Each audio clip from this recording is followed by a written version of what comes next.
They tell us the world is small.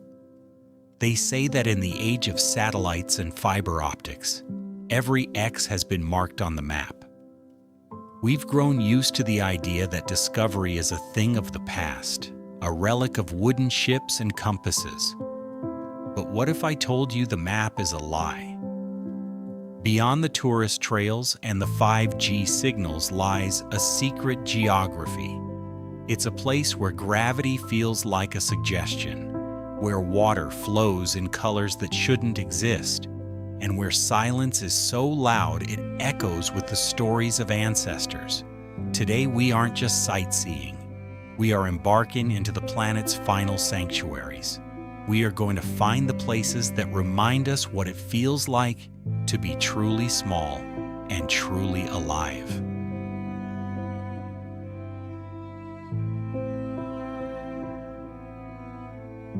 Imagine waking up not to the sound of an alarm, but to a vibration in your bones. In Furong, you don't just hear the environment, you wear it. The floorboards beneath your feet hum with the kinetic energy of 2,000 tons of water collapsing into the abyss every minute. This isn't just a village built near a waterfall. This is a village built on a roar. To understand Furong, we have to look at the Tujia people. Centuries ago, they looked at these vertical limestone cliffs and saw a foundation. While the rest of the world built on flat ground, the Tujia built into the sky. They created the Diaojiaolu, the hanging pillar houses. Look closely at these structures. They are held together by a sophisticated system of mortise and tenon joints. Not a single iron nail was used. Why? Because iron rusts in the eternal damp of the Hunan mist, but wood breathes. These houses are flexible. They sway slightly with the wind and the thunder of the falls, turning a rigid cliffside into a living, flexible organism. If you were to stand on the wet cobblestones of the woolly slate street right now, your senses would be in a state of beautiful overwhelm. The scent. It's a paradox. You smell the sharp, clean, ozone scent created by the waterfall, nature's own air purifier. But layered beneath that is the warm, earthy aroma of burning cedar wood and spicy Hunan chili peppers wafting from open kitchen windows. The touch. Everything is slick. The rocks, the railings, even your skin feels perpetually kissed by the mist. The sound. Living here is like living inside a seashell. In the city, a loud noise is a distraction. In Furong, the roar is the silence. It's the background track to every wedding, every funeral, every first word spoken by a child. It is the village's heartbeat. Furong wasn't always called Furong. It was originally known as Wangkun, a vital trading post where the Yushui River meets the cliffs. It was a place of high stakes and high wealth, where salt and timber were traded. But it was the 1986 film Hibiscus Town that gave the village its new name and shared its hidden sanctuary status with the world. Yet despite the fame, the village remains tethered to its ancient roots. The water doesn't care about movies or tourists. It has been carving this limestone for 100,000 years, reminding us that while our houses are masterpieces, the water is the architect. As night falls, the thunder undergoes a metamorphosis. The terrifying power of the dark abyss is tamed by light. This is the luminous dream. When the orange glow of the lanterns hits the white spray of the waterfall, the water begins to glow like liquid phosphorus. The village no longer looks like a collection of buildings. It looks like a constellation that fell from the sky and snagged on the rocks. In the daylight, Furong is about the power of nature. But at night, it's about the resilience of humanity. We took a place that should be uninhabitable, a place of damp, vertical cold, and deafening noise. And we turned it into a sanctuary of warmth. It's a reminder that harmony isn't about being quiet. It's about finding your own rhythm within the roar.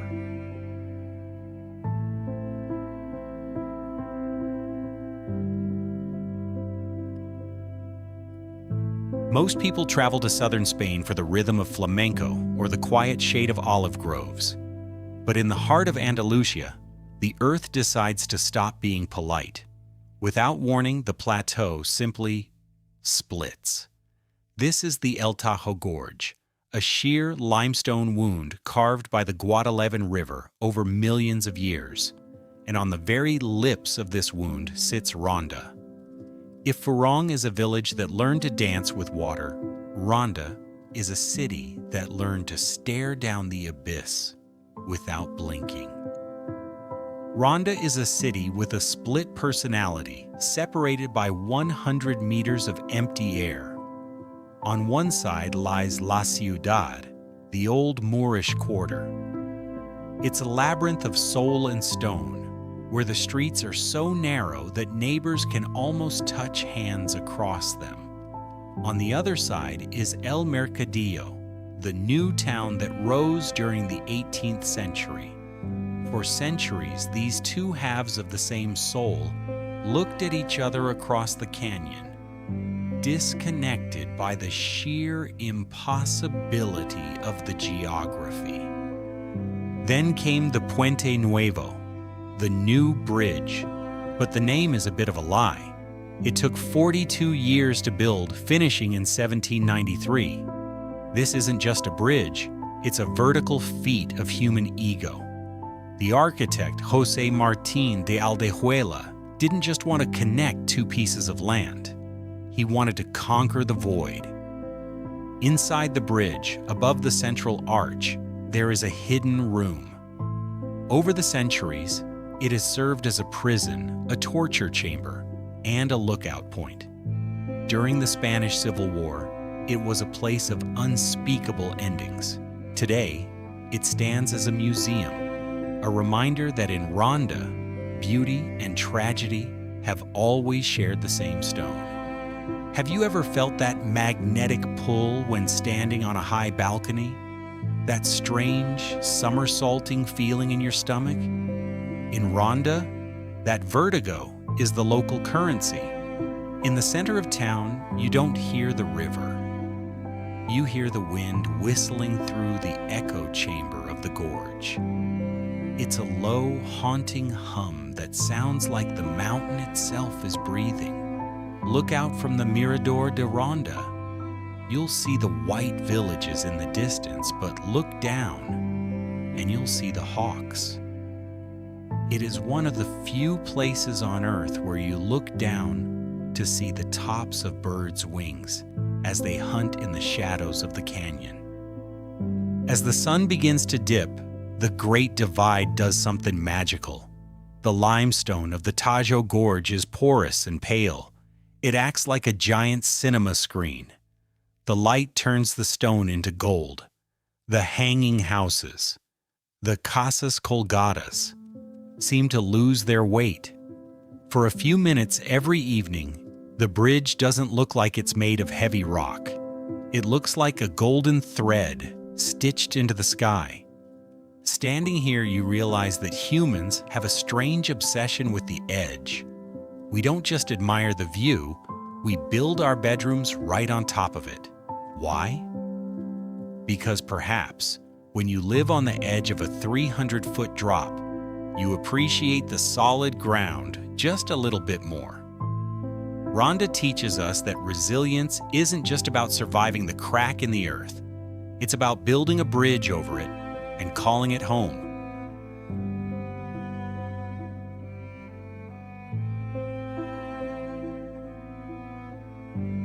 We have spent our journey so far suspended in vertical tension, hanging over the waterfalls of China and the cliffs of Ronda. But now, the world levels out. We are shifting from the architecture of adrenaline to the architecture of peace. Welcome to the heart of the Canadian Rockies. Welcome to Lake Louise. When you see a photo of Lake Louise, your brain looks for the filter button. You assume the saturation has been turned up, but reality here doesn't need a boost. Why is the water this specific milky turquoise? The secret lies in a phenomenon called rock flower. High above us, the Victoria Glacier, a massive river of ice, is slowly grinding against the mountain's bedrock. As it moves, it pulverizes the stone into a fine, flour-like silt. When the ice melts, this silt flows into the lake and stays suspended in the water. When sunlight hits the lake, those tiny particles of stone absorb every color of the spectrum, except for the blues and greens. They scatter that light back at us with an intensity that feels supernatural. They call this the Alpine Sanctuary, but the silence here isn't empty. It's heavy. It's what we call deep silence. If you listen closely, you'll hear a sound like a distant gunshot or a low tectonic groan. That is the Victoria Glacier calving, the sound of ancient ice cracking and shifting under its own weight. It's the sound of a clock that ticks once every 1,000 years. Then there is the soft, rhythmic shuck-shuck of a wooden canoe paddle cutting through the water. Because the water is so dense with rock flour, the paddle doesn't splash. It glides with a muffled, velvet sound. We live in a world of maximum noise, notifications, traffic, the constant hum of the digital hive. Lake Louise is the antidote. You don't come to Lake Louise to conquer a mountain. You don't come here for the gram, though thousands take the photo. You come here to find the version of yourself that got lost in the noise of the city. When you stand between these towering peaks, Mount Lefroy and Mount Victoria, you feel the cathedral effect. The sheer scale of the landscape forces your brain to slow down. In this giant amphitheater of stone and ice, your problems don't just feel smaller, they feel irrelevant. At dawn, the symmetry is so perfect, it becomes difficult to tell where the earth ends and the water begins. This is the mirror of the soul. For 15 minutes, the world is perfectly balanced. The horizontal peace of the lake meets the vertical power of the peaks. Lake Louise reminds us that stillness isn't the absence of movement. It's the presence of clarity. Poas Volcano, the pulse of the earth. Costa Rica is a land that vibrates with life. It is a place of relentless growth, where every square inch of soil is a battlefield for survival. But as you ascend the slopes of the Poas volcano, the rules of the jungle begin to change. At 2,000 feet, you are surrounded by giant poor man's umbrellas and sprawling ferns. At 5,000 feet, the trees begin to shrink, their branches gnarled and twisted like arthritic fingers. At 8,000 feet, the birds stop singing. Then the clue hits you. It's not a sound or a sight, it's a smell. It's the sharp, acrid sting of sulfur, the scent of the Earth's internal chemistry. It's the smell of a match being struck by a giant. You aren't just in a forest anymore. You are in the waiting room of a titan. Standing at the rim of Poas is like standing on the edge of the world's most dangerous secret. When the clouds finally part, which they only do for a few precious moments a day, they reveal a crater so vast it could swallow a city. At the bottom sits Laguna Caliente. It is one of the most acidic lakes on the planet. Its color is an electric turquoise, a shade so bright it looks like a fallen piece of the sky that has been poisoned by the heat below. Look at the surface. It isn't splashing, it's simmering. Constant geysers of steam, fumaroles, vent from the crater floor. This isn't a static landscape, it's a breathing one. You are looking at the literal pulse of the earth. But this beauty has a violent temper. In April 2017, the giant woke up. Poas erupted with enough force to hurl car-sized rocks into the air, closing the park for nearly 2 years. Who stays in a place that could explode at any moment? The coffee farmers of the Central Valley. This is the thin line between life and destruction. The same volcano that threatens to bury these farms in ash is the reason the soil is so fertile. The volcanic minerals create some of the highest quality coffee beans in the world. The farmers here don't fear the volcano. They respect it as a fickle god.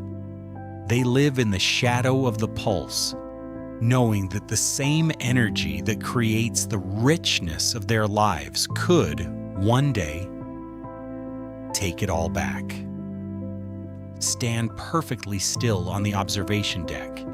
If you are quiet enough, you can feel it. A low-frequency vibration in the soles of your boots. It's the sound of magma moving miles beneath the crust. If Lake Louise was a cathedral of silence, Poas is a factory of creation. It is raw, ugly, and magnificent. It reminds us that our planet isn't just a rock in space, it is a pressurized vessel of liquid fire, and we are merely guests living on the lid. Most of us live our lives on solid ground, never thinking about what lies beneath our feet. But here, the veil is thin. Because at Poas, we learn the ultimate truth. Life doesn't just survive in a shadow of destruction, it thrives there. Navagio, the shipwreck secret. You have seen this beach. It is arguably the most photographed shoreline on the planet, a digital wallpaper for millions. But the image you see on your screen is silent. It doesn't tell you about the storm, the sirens, or the ghost that sits rotting in the center of the frame. Welcome to Zakynthos, Greece. To the locals, this is Navagio. To the rest of the world, it is simply Shipwreck Beach. Every masterpiece has a backstory. In October 1980, the MV Panagiotis wasn't a tourist attraction, it was a fugitive. Rumors still swirl around the island. Some say it was smuggling cigarettes. Others say wine or even people. Chased by the Greek Navy through a blinding storm and mechanical failure, the ship was driven toward the jagged limestone arms of the island. When the sun rose the next morning, the crew was gone, but the ship was pinned, delivered by the sea onto a beach that has no roads, no paths, and no escape. For decades, the sea has refused to take it back. Instead, the sand has swallowed the hull, anchoring it as a permanent resident of the secret geography. There is a specific kind of beauty that only happens when man-made objects fail. Look at the aggressive orange of the oxidized iron. It sits in violent contrast to the Ionian blue. This isn't just blue water. It's a liquid neon caused by the white limestone reflecting sunlight from the sea floor. The shipwreck is like a scar on a beautiful face. By all laws of aesthetics, it shouldn't be there. It's an intrusion. But without that scar, the beach would just be another pretty cove. The decay gives the beauty a story. It gives the isolation a witness. Navagio is a theater of extremes. While the ship sits in eternal stasis below, the cliffs above have become a mecca for those who want to feel the opposite of stillness. The top, 600 feet of sheer vertical limestone, It is a place of ultimate adrenaline. Base jumpers leap into the updrafts, falling through the air for seconds that feel like hours. The bottom. As soon as their feet hit the sand, the adrenaline evaporates. They are greeted by the ultimate stillness. Surrounded on three sides by walls of stone, the beach feels like a room with no ceiling. Have you ever noticed how the most peaceful places are often the hardest to reach? There is a psychological peace that comes from being trapped in paradise. Because there is no road out, you are forced to be present, but don't be fooled by its fame. Navagio is disappearing.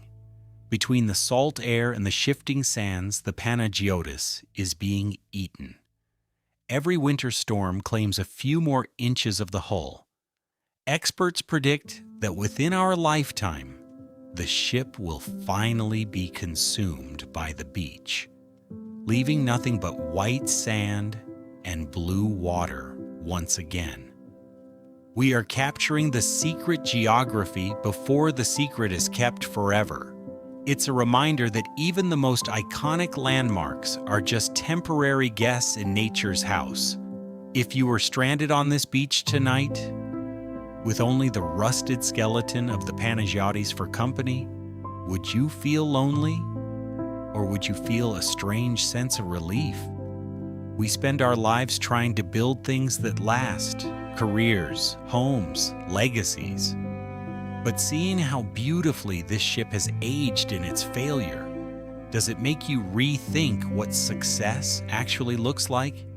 Navagio teaches us that there is a profound dignity in letting go.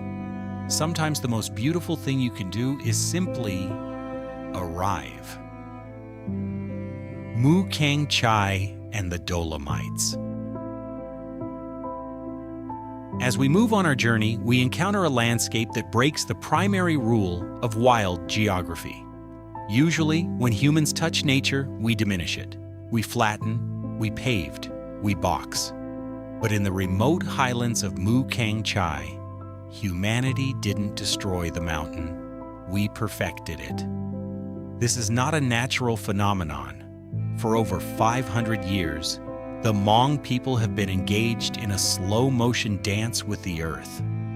Using nothing but hand tools and the wisdom of ancestors, they have carved the steep vertical slopes into thousands of level terraces. How do you keep water on a 60-degree slope? The Hmong created a genius irrigation system that catches mountain springs at the summit and trickles the water down, terrace by terrace, like a vertical fountain. Every curve follows the natural contour of the land. It is an architecture of respect. We live in an era of instant gratification. We want our food in minutes and our success in weeks. Kang Chai is the antidote to that frantic pace. Here, beauty is a slow build. In May, the terraces are mirrors, flooded with water reflecting the silver sky. In September, they turn into liquid gold as the rice matures. You cannot rush the mountain. You cannot optimize the harvest. It takes exactly as long as it takes. Standing here, you realize that the most beautiful things in life aren't found. They are grown. From the hand-carved hills of Asia, we fly to the pale mountains of Europe. The Dolomites are different from the rest of the Alps. They aren't just granite. They are fossilized coral reefs from an ancient sea thrust 2 miles into the air. But we aren't here just for the scale. We are here for the light. Because of the unique calcium and magnesium carbonate in the rock, the Dolomites act like a prism. During most of the day, they look cold, gray, and austere. But as the sun hits a specific angle during the golden hour, a phenomenon called Enrosadira begins. The gray stone ignites, It shifts from pale cream to honey yellow, then to a burning orange, and finally, for just a few fleeting seconds, to a deep, bruised violet. It is as if the mountains are blushing. For a brief moment, the coldest, hardest substance on Earth looks soft, warm, and alive. It is a reminder that even the most immovable objects are changed by the light they choose to reflect. Now that you know these places exist, now that you've felt the vibration of the Earth, what will you do with that knowledge?